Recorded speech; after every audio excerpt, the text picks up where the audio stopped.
ang pinakamalakas na sandata ay ang katotohanan. Sigurado po, may mga susubok na naman na baliktarin tayo.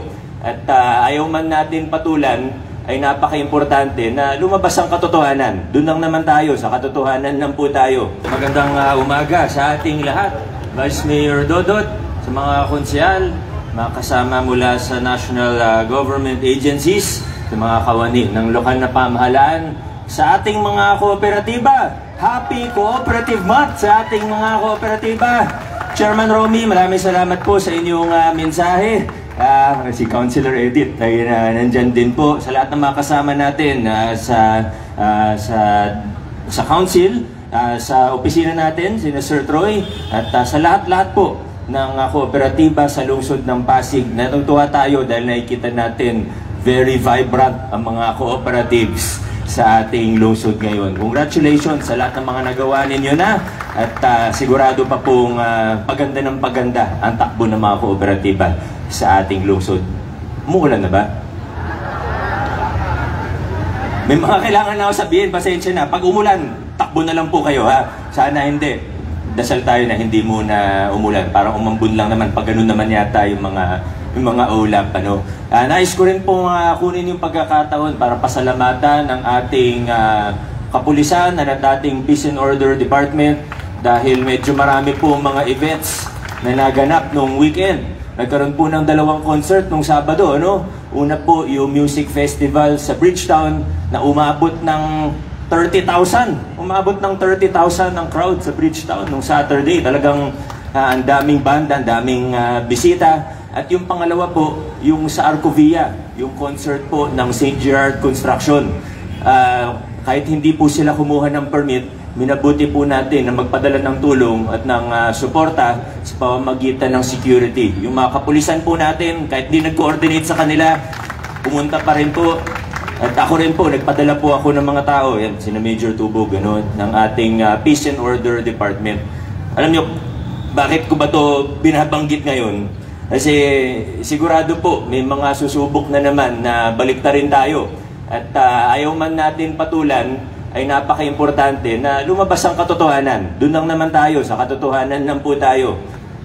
Ba't ba kailangan po kumuha ng permit? Ano po ba yung punto ng pagkuha ng permit? Dahil lang ba trip lang natin o gusto lang natin? Hindi po. Kailangan po kumuha ng permit. Ito po ay matter of public safety, public order. Pag nagkagulo, pag nagkaroon ng, kung magkaroon ng stampede, opo, mababa yung tsansa na may mangyari. Pag magkasunog, magka-emergency, pero posibleng nang mangyari. At nangyari na ito dati. Kailangan po ng koordinasyon sa pamahalaan. Mas maganda kung alam din ng barangay. Mas maganda kung alam ng kapulisan. Pag kumukuha po ng permit, yung fee, hindi naman yan po yun. Pwede na natin i-waive yung fee.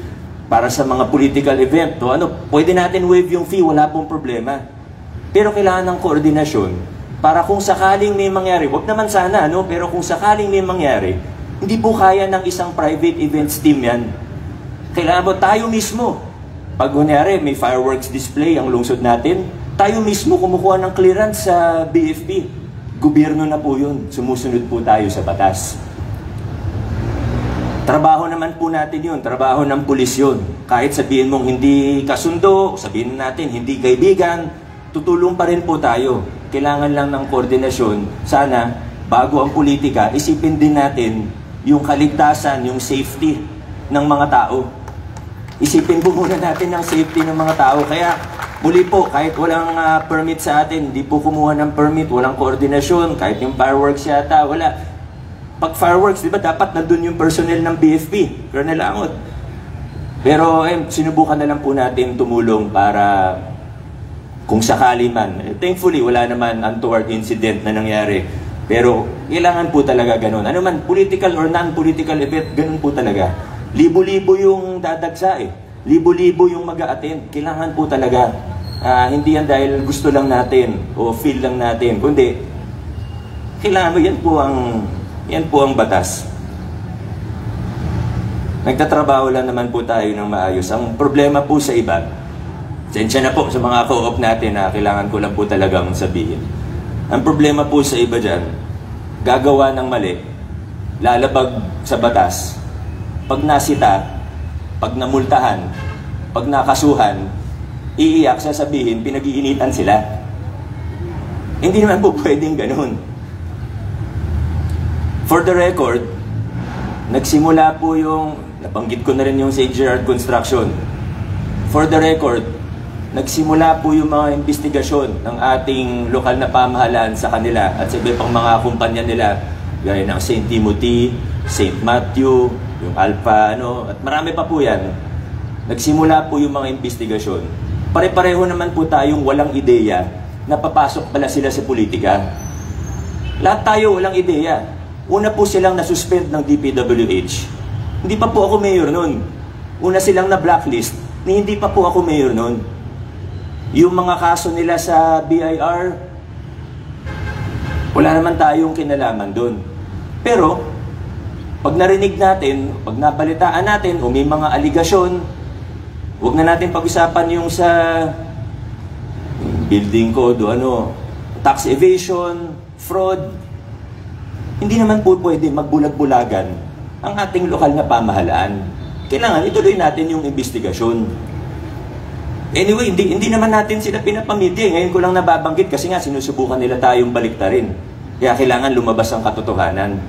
Pero nung kinasuhan sila ng city sa paglabag ng building code at lumabas yung warrant of arrest, sino ba naglabas nun? Hindi naman ako, sila naman po yung naglabas eh.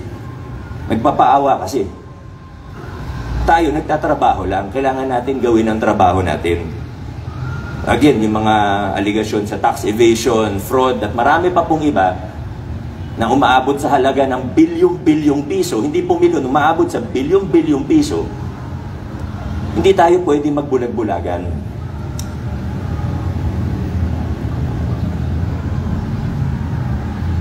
Okay lang yung mag-event eh, walang problema, mag-concert, magpasara ng kalsada. Very lenient nga po tayo. Yung mga iba, kahit bago pa yung concert, magpasara ng kalsada, mag-event, hindi na natin hinihingan. Basta, mapadala na lang tayo ng mga security. Ginagawa lang natin trabaho natin. Pero, hindi naman po pa pwede, hindi po pwede na basta kumandidato ka, ay exempted ka na sa lahat ng batas.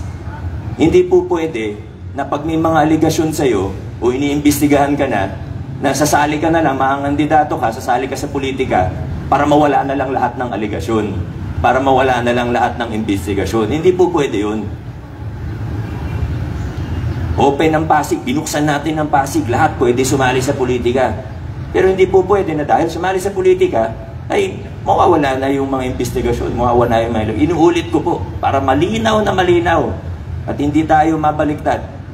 Nagsimula yung mga investigasyon, pare-pareho po tayong walang ideya na sasali sila sa politika.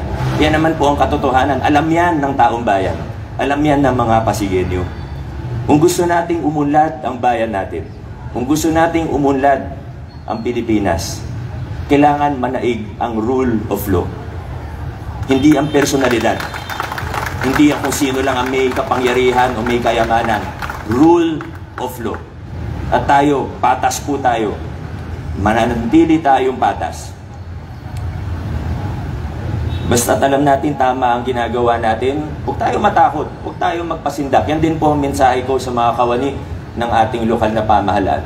Dahil nakarating po sa akin na may mga iba po tayong kawani, may mga tumatawag sa kanila, tinatakot sila, sinisindak sila, pinagbabantaan sila. Yung mga nag-i-inspect sa atin, may mga tumatawag yan. Hindi ko naman sinasabi kung sino yun, pero totoo po yan.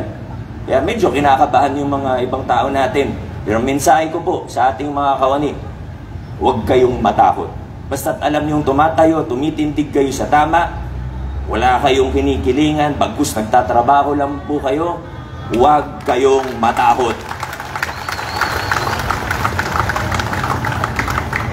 Gawin natin to hindi para sa mga sarili natin, kundi para sa tao, para sa bayan. At lagi po natin tatandaan na sa dulo, ang pinakamalakas na sandata ay ang katotohanan. Maraming salamat, magandang umaga, adjourn na po tayo.